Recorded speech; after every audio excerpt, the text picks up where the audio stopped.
Hello, everybody. Dr. Vasquez here, coming to you live again to continue the conversation on brain damage caused by methylmalonic acid.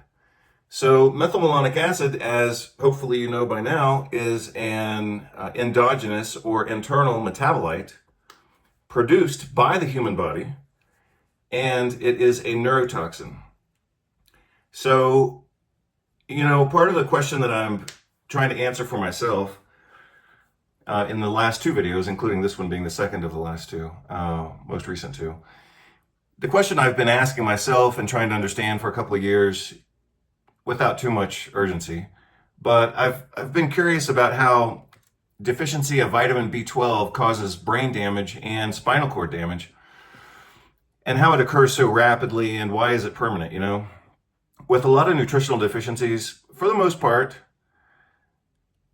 a deficiency can exist and the patient can get treated and then they bounce back to normal, or let's at least say 99% of normal. I'm sure we could look for little nuances, residual nuances, but for the most part, they return to normal. Like if somebody's magnesium deficient and we give them magnesium, we expect them to bounce back to normal.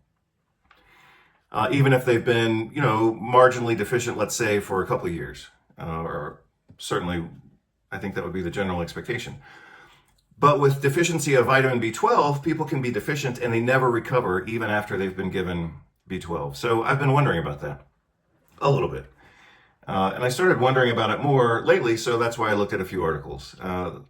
So in the series that I did last year, I talked about the biochemistry of vitamin B12. And in that conversation, the conclusion of that conversation is that vitamin B12 is necessary for two pathways that basically function as metabolic detoxification pathways. The detoxification of methylmalonic acid and the detoxification of homocysteine. And again, those are metabolites produced within the body, and they're both toxic, especially to the brain, and especially in combination. So eventually I'll talk about the effect that they would have in combination. So again, when people have elevated levels of methylmalonic acid, we typically think of two different causes. One cause is a genetic defect where those people are unable to metabolize methylmalonic acid. They're unable to detoxify it because their enzymes just don't work. Occasionally, those patients benefit from high doses of vitamin B12 to push that enzyme to function better. Even though it's defective, it can still function better sometimes if we use high-dose vitamin therapy, and that's the whole concept behind orthomolecular medicine, or that's 95% of orthomolecular medicine, according to the original Linus Pauling model. So the other way that people become affected by high levels of methylmalonic acid occurs when they are deficient in vitamin B12, because vitamin B12 is necessary for that enzyme to function properly. So most enzymes have to have either a cofactor or a coenzyme to function properly. If the enzyme is defective, it may never work, or sometimes it can work a little better if we use high doses of vitamins. On the other hand, if someone has a perfectly functioning enzyme, but they don't have the cofactors or the coenzymes to make the enzyme work properly and efficiently, it can still work, but it's just slow. But sometimes it's too slow to support life. If the enzyme functions properly but doesn't have the cofactor, a mineral, or a coenzyme, a vitamin, then it's not going to work. And so in that way, vitamin B12 deficiency can mimic the same clinical features as the inborn error of metabolism in methylmalonic acid, which is called methylmalonic aciduria or methylmalonic acidemia. So in the video that I did just a few days ago, we looked at this article connecting methylmalonic acid with depression and all-cause mortality. This is similar to an article that I looked at last year in part number 6 of vitamin B12 pharmacology, showing that methylmalonic acid promotes tumor growth. So the take-home message is that for many years, based on an article that was published by the American Society of Hematology, as I recall, it was in their journal called Blood. I think it was 2004, and the author's name was Solomon. In that article, he very persuasively argued that We don't need to measure methylmalonic acid because the test is unreliable. And if you think someone's deficient in B12, you should just give them B12. And I agreed with that for many years because I'm a clinical empiricist.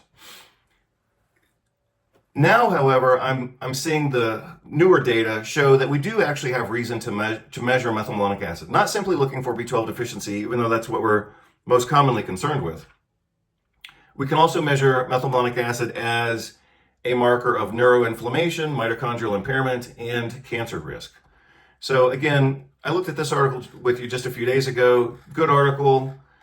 Had some important takeaways, for example, showing that methylmalonic acid was sometimes elevated even in people who had adequate B12 and folic acid status. That's what they communicate here. That was important. And in this section, they talk specifically about, and this is one of the take-home messages of this particular article. So that methylmalonic acid causes mitochondrial impairment. They talk about that here. Mitochondrial dysfunction is one of the possible mechanisms underlying the association between methylmalonic acid and depression. They talk about here the mitochondrial theory of depression. That's fine. So good article, again, showing that methylmalonic acid causes mitochondrial impairment.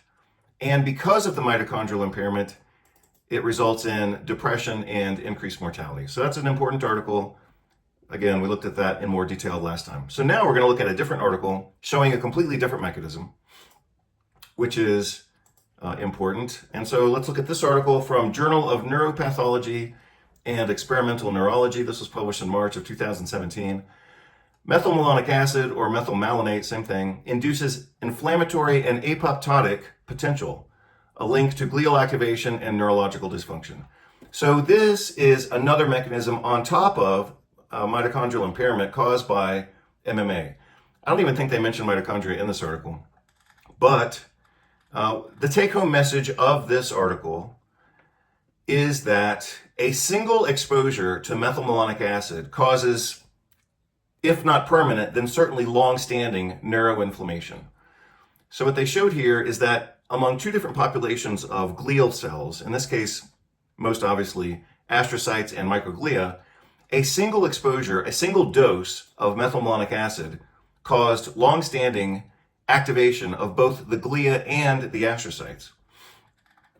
Along with that, they saw evidence of free radical damage. Along with that, they saw evidence of increased inflammation within the brain, as you would expect. And I'll talk about the implications of that in just a moment. So let me just pull out, I already gave you kind of the take-home message of this article. Let's pull out a few things that are important. So this was an animal study. They exposed the animals, I believe at 12 hours after birth. They exposed them to a single injection of methylmalonic acid, and then they looked at brain dysfunction several days later, at 21 days and 40 days. So you could reasonably expect that after an exposure to MMA, the animals would recover. But that's exactly the question I've been asking, and the question that I'm answering in this series of videos is that people, and in this case animals, don't recover. The damage is long-standing and can be permanent and can be accumulative. So one of the things that we see with microglial and glial activation is that it's accumulative. A little bit of chemical exposure here, a little bit of fast food here, a little bit of stress with your partner or boss here, medical injections, experimentally approved injections here, and magnesium deficiency here, and then getting Chinese restaurant syndrome from too much glutamate here. All those things add on to each other to cause accumulative microglial activation and glial activation. And that's what they showed here. Not with that many examples, but basically that's what they were showing. So you can see here, after one exposure to methylmalonic acid, increased reactive oxygen species, increased tumor necrosis factor, which is hugely important, interleukin-1 beta, increased acetylcholinesterase was also shown here. And they talk about acetylcholinesterase in this article with a kind of a different twist, showing that increased acetylcholinesterase activity is actually pro-inflammatory through its kind of degradation or neutralization of acetylcholine. I thought that was pretty cool. I hadn't seen that reported before. Even though they did talk about it being mediated through nicotinic acid receptors, nicotinic receptors, not nicotinic acid, nicotinic receptors. And we've known for 10 years or more that has an anti-inflammatory effect, but I've never seen anybody say that it's because of the acetylcholine. I thought it was just because of activation of that particular receptor. So anyway, that's a slight nuance. Brain dysfunction and cognitive impairment was mentioned here. These findings suggest that transient exposure to MMA may alter the redox state and cause neuroinflammatory and apoptotic processes and glial activation during critical periods of brain development. They're looking at this from the model of genetic methylmalonic aciduria, but a lot of this would apply to adults who develop this because of vitamin B12 deficiency. So I'm just going to go through this quickly and pull out a few kind of keywords. Increases of MMA levels in tissues and body fluids. MMA is a major neurotoxin causing excitotoxicity, free radical generation, inflammation, apoptosis. Again, this was an animal study, and they showed some behavioral and cognitive problems with the animals. Free radical damage, increased acetylcholinesterase activity, and again, what they show here is that acetylcholinesterase activity is increased by inflammatory insult. The enzyme then degrades acetylcholine, and that reduces activation of the nicotinic receptors, and that leads to a pro-inflammatory phenotype. So we're not seeing just one pathway here. It's not just mitochondrial impairment, but also neuroinflammation. And as I mentioned the other day, that's a toxic combination. So your brain can handle certain insults, and it can handle a little bit of mitochondrial impairment, but it really can't handle very well the combination of those two together. When the brain is being insulted or poisoned or traumatized, it relies on metabolic compensation to repair that injury. And if the mitochondria are impaired, then you've got no rescue team. So let's look toward the end. MMA injection increased tumor necrosis factor alpha levels. Very important. Also interleukin 1 beta, as you would expect. MMA injection increased acetylcholinesterase activity in the cortex. I just mentioned that a few times. This is a really good article, but for those of you, I don't know, maybe a few of you who actually look at articles from like an editorial perspective, this article had a few defects in it in terms of its formatting and layout and stuff like that. But for example, this AMMA, that's actually a typographical error. That was a mistake. They had a few other mistakes in the article, just typographical errors and just imperfect proofreading. But it's overall a good article. Let me see, I can show you one more example. So that was a typo. It should have been MMA.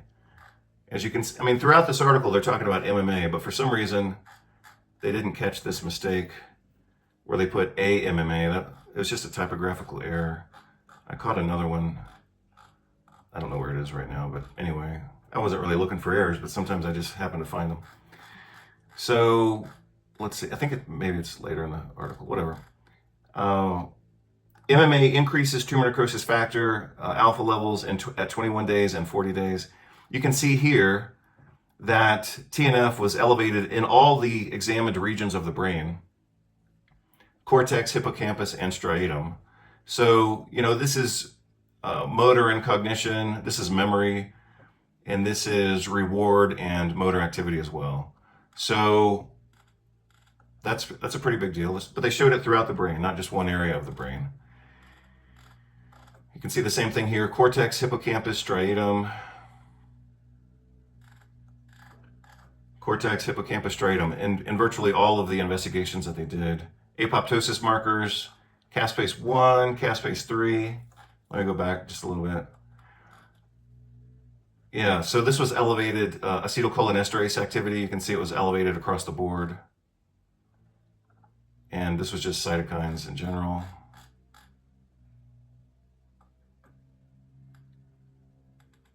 So then they looked for specific markers of microglia activation that you can see here, CD11B, and astrocyte activation. GFAP, that's glial fibrillary acidic protein. That's a marker for astrocyte activation. And they found that elevated as well. This is caspase 8, another kind of death marker, which was elevated across the board. Here again, MMA treated mice demonstrate increased microglial and astrocyte immunoreactivity. And they've got a couple different diagrams on that. You can see this was just general histology, didn't show anything abnormal. But here they showed increases in the inflammatory markers in the brain. So overall, it's a great article. A few typos that they should have caught.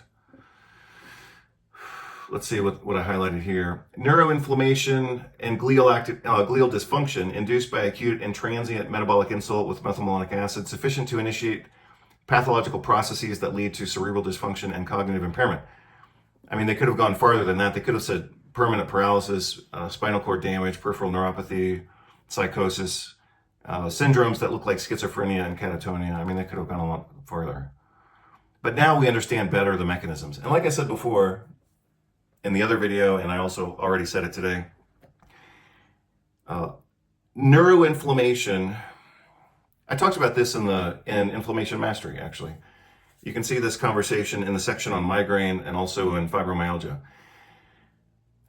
And this is recapitulating basically what I already said, and that is the perfect storm that we're seeing here is the combination of excitotoxicity via glutamate and NMDA receptors partnered with mitochondrial impairment, partnered with neuroinflammation. And that's a lethal combination. And one can definitely cause the other. So neuroinflammation causes mitochondrial impairment within the brain. Mitochondrial impairment causes neuroinflammation. Neuroinflammation causes excess glutamatergic neurotransmission. So all of this becomes a vicious cycle. And that again explains why patients with B12 deficiency end up with brain damage. So let's see, they talk about TNF here. The problem with elevated inflammation in the brain is that specifically elevated tumor necrosis factor alpha increases glutamate release and decreases glutamate uptake. So you end up with too much glutamate activating the NMDA receptors. That causes what I call intracellular hypercalcinosis. I published that article back in 2006. That's 20 years ago. And the concept there is that anytime we have too much calcium within the cell, that calcium behaves as a so-called second messenger and activates inflammatory pathways. And so glutamate becomes a neurotoxin, basically, by increasing intracellular calcium, activating enzymes. A lot of those enzymes are oxidative, so it causes free radical damage, and then basically everything goes to hell.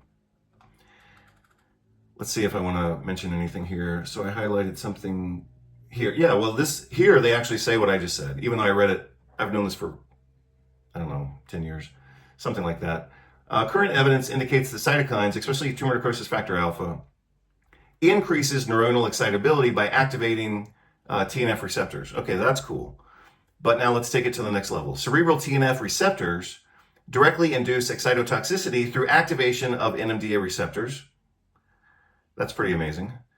And here we go, indirectly inhibiting glial glutamate transporters on astrocytes. In addition, then they talk about interleukin-1 beta. As a consequence, TNF and IL-1 beta facilitate NMDA receptor-mediated calcium influx into neurons, promoting excitotoxicity. So basically, again, and I think I mentioned this in the last video, but the problem with MMA causing neurotoxicity is that it functions through just about all the major pathways. You've got mitochondrial impairment, you've got inhibition of cholinergic neurotransmission, which then has a pro-inflammatory effect. You've got direct microglial activation, astrocyte activation, mitochondrial impairment, excess glutamatergic neurotransmission, either through excess glutamate or hyperactivity of the NMDA receptor. I mean, that's basically everything. And I'm sure you could find disruption of the blood-brain barrier as well. So yeah, that's a cool article. I'll post the article and I will post this video as soon as I can. It'll be later today. Thankfully now I'm on a faster computer, so everything gets done faster. So I hope you're all doing well. But this is yet another reason why I think all of us should get tested for MMA levels. And this is also another reason why I think doctors should test more frequently for MMA levels. Not simply looking for B12 deficiency, even though of course that's the most obvious implication, but looking at MMA from the perspective of a risk marker for mortality, depression, neurodegeneration, and especially cancer risk. So I hope you're all doing well. Take care. Bye.